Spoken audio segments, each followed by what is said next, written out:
नमस्कार दोस्तों। आज की इस वीडियो में हम बात करने वाले हैं कर्मचारियों और पेंशनर से जुड़ी 3 बेहद अहम और महत्वपूर्ण अपडेट्स की, जिनका असर आने वाले समय में सेवा काल, सीनियरिटी, एरियर, पेंशन और सरकार के करोड़ों रुपए के वित्तीय बोझ तक दिखाई दे सकता है। पहली अपडेट में हम जानेंगे सरकार आखिर क्यों अनुबंध सेवा काल से जुड़े लंबित मामलों का वित्तीय आंकलन करवा रही है और इसका असर कर्मचारियों और सरकारी खजाने पर कितना पड़ सकता है। दूसरी अपडेट में हम बात करेंगे हाईकोर्ट के फैसले के बाद अचानक बड़ी प्रशासनिक हलचल की, जहां विभागों से रिकॉर्ड तलब किए जा रहे हैं और पुराने मामलों की फाइलें फिर से खुलने लगी हैं।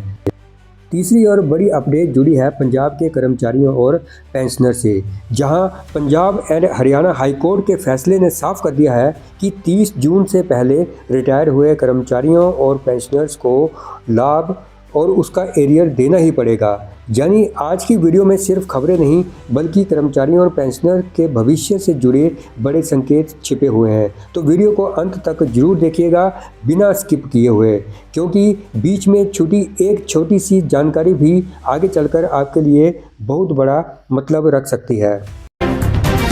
दोस्तों, हिमाचल प्रदेश में कर्मचारियों और शिक्षकों से जुड़ा एक बड़ा मामला अब सरकार की चिंता बढ़ाने लगा है। सरकार अब उन सभी मामलों का वित्तीय आकलन करवा रही है जिसमें कर्मचारियों ने अपने अनुबंध काल को नियमित सेवा में जोड़ने की मांग की हुई है। यानी अब कॉन्ट्रैक्ट पर बिताए गए सालों को भी नियमित सेवा माना जाता है। तो सरकार पर कितना आर्थिक बोझ पड़ेगा, अब इसका पूरा हिसाब लगाया जा रहा है। सूत्रों के अनुसार विभागों से 3 स्तरों पर जानकारी मांगी गई है। पहला, कोर्ट में लंबित मामले।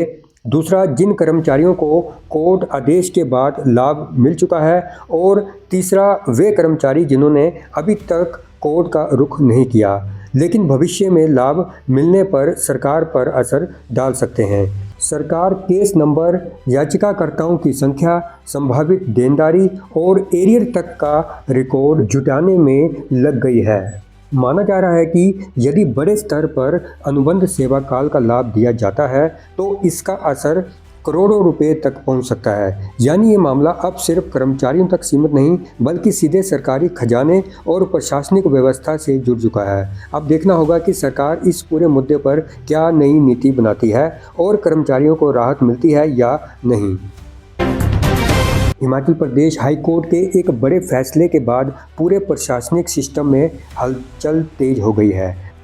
दरअसल भर्ती एवं सेवा शर्त अधिनियम 2024 को हाई कोर्ट के द्वारा रद्द किए जाने के बाद अब सरकार लंबित मामलों की समीक्षा में जुट गई है। इन मामलों में कर्मचारियों और शिक्षकों के अनुबंध सेवा काल को नियमित सेवा में जोड़ने, सीनियरिटी तय करने, वेतन निर्धारण और अन्य सेवा लाभों की मांग की गई है। अब सरकार ये समझने की कोशिश कर रही है कि अगर इन मांगों को बड़े स्तर पर लागू किया गया तो प्रशासनिक ढांचे पर इसका कितना असर पड़ेगा, क्योंकि इसका प्रभाव सिर्फ वेतन तक सीमित नहीं रहेगा। सीनियरिटी लिस्ट बदल सकती है, प्रमोशन प्रक्रिया प्रभावित हो सकती है और कई पुराने मामलों में नए दावे भी सामने आ सकते हैं। यही कारण है कि विभागों से बेहद तेजी से रिकॉर्ड मांगा गया है। बताया जा रहा है कि शिक्षा विभाग समेत कई विभागों को कम समय में पूरी जानकारी उपलब्ध करवाने को कहा गया है। दोस्तों, अब बात करते हैं डीए एरियर की। और ये जो डीए एरियर को देने का जो टारगेट रखा गया है, उसकी जो डेट फिक्स की गई है वो कहाँ की गई है और इसका हिमाचल प्रदेश के साथ क्या लिंक हो सकता है, इसके बारे में चर्चा आगे की गई है। हम एक ऐसे ऐतिहासिक कानूनी फैसले पर बात करने वाले हैं जिसने पूरे उत्तर भारत के सरकारी कर्मचारियों के बीच हलचल मचा दी है।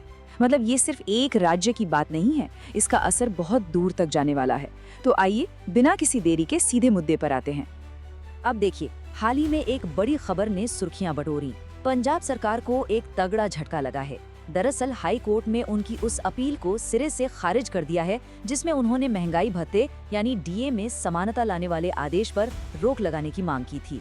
साफ शब्दों में कहें तो कोर्ट ने 2-2 कह दिया है कि सरकार को डीए देना ही होगा। तो इस पूरे मामले की जड़ क्या है? कोर डिस्पैरिटी, विशिष्ट अधिकारी बनाम आम कर्मचारी। इस स्थिति को अगर हम देखें तो तस्वीर बिल्कुल साफ हो जाती है। एक तरफ हमारे आईएएस, आईपीएस और जुडिशियल ऑफिसर्स हैं जिन्हें पूरे 58% का महंगाई भत्ता मिल रहा था, और दूसरी तरफ हमारे आम सरकारी कर्मचारी और पेंशनर्स जो बेचारे सिर्फ 42% डीए पर ही अटके हुए थे। एक ही सरकार के लिए काम करने वालों के बीच ये बहुत बड़ा फासला है ना? पूरे 16% का अंतर। अब जरा सोचिए, क्या इससे नाराजगी नहीं फैलेगी? बिल्कुल फैलेगी। इसी भारी भेदभाव ने आम कर्मचारियों के बीच एक गहरे असंतोष को जन्म दिया। ये कोई नई बात नहीं थी, बल्कि सालों से चली आ रही एक मांग थी कि भाई आर्थिक मामलों में तो कम से कम सबको एक चश्मे से देखा जाए। और यहीं पर एंट्री होती है अदालत की। द कोर्ट्स मैंडेट, 30 जून की एक सख्त डेडलाइन। पंजाब और हरियाणा हाई कोर्ट ने इस असंतुलन को ठीक करने के लिए एक बेहद सख्त रवैया अपनाया। उन्होंने सरकार को एक तरह से अल्टीमेटम दे दिया है। 30 जून, जी हाँ, कोर्ट का साफ आदेश है कि इस 16% की गैप को पूरी तरह से खत्म किया जाए और 30 जून की इस हार्ड डेडलाइन से पहले सभी को एक समान डीए जारी किया जाए। अब कोई बहाना नहीं चलेगा। चलिए बात करते हैं इसके असल असर की। 7.5 लाख जीवन प्रभावित। इस कानूनी जीत का मानवीय पहलू। ये जीत सिर्फ कागजों पर लिखे कुछ प्रतिशतों की नहीं है, ये असल में लाखों जिंदगियों से जुड़ी है। कुल 7.5 लाख लोग इससे सीधे तौर पर प्रभावित हो रहे हैं। और सबसे दिलचस्प बात क्या है, इनमें 3.5 लाख तो रेगुलर कर्मचारी हैं, लेकिन 4 लाख से भी ज्यादा पेंशनर्स हैं। मतलब इस नए आदेश का सबसे बड़ा और सबसे अहम फायदा उन बुजुर्ग रिटायर्ड कर्मचारियों को मिलने वाला है जिनकी रोजी रोटी पूरी तरह इसी आर्थिक राहत पर टिकी है। अब जब पंजाब में ऐसा ऐतिहासिक फैसला आ ही गया है, तो एक बहुत ही स्वाभाविक सा सवाल हमारे सामने खड़ा होता है, क्या पड़ोसी राज्य भी इसी रास्ते पर चलेंगे? और इस सवाल के साथ हमारा ध्यान तुरंत जाता है एक खास राज्य पर, हिमाचल प्रदेश के लिए उम्मीद, एक क्षेत्रीय असर यानी रीजनल रिपल इफेक्ट की संभावना। अगर हम मौजूदा स्थिति की तुलना करें तो हालात काफी हैरान करने वाले हैं। एक तरफ पंजाब के कर्मचारी हैं जिन्हें 30 जून तक 58% डीए मिलने का रास्ता साफ हो चुका है, और वहीं दूसरी तरफ हिमाचल प्रदेश के कर्मचारी और पेंशनर्स हैं जो अभी भी 45% डीए और डीआर पर ही अटके पड़े हैं। और इतना ही नहीं, हिमाचल में उनके तो पिछले एरियर यानी बकाया भी अभी तक पेंडिंग है। ये काफी निराशाजनक स्थिति है। तो आज की तारीख में हिमाचल प्रदेश के कर्मचारियों की सच्चाई यही है कि वो 45% डीए और डीआर के सहारे बैठे हैं और उनके भारी भरकम एरियर अभी भी रुके हुए हैं।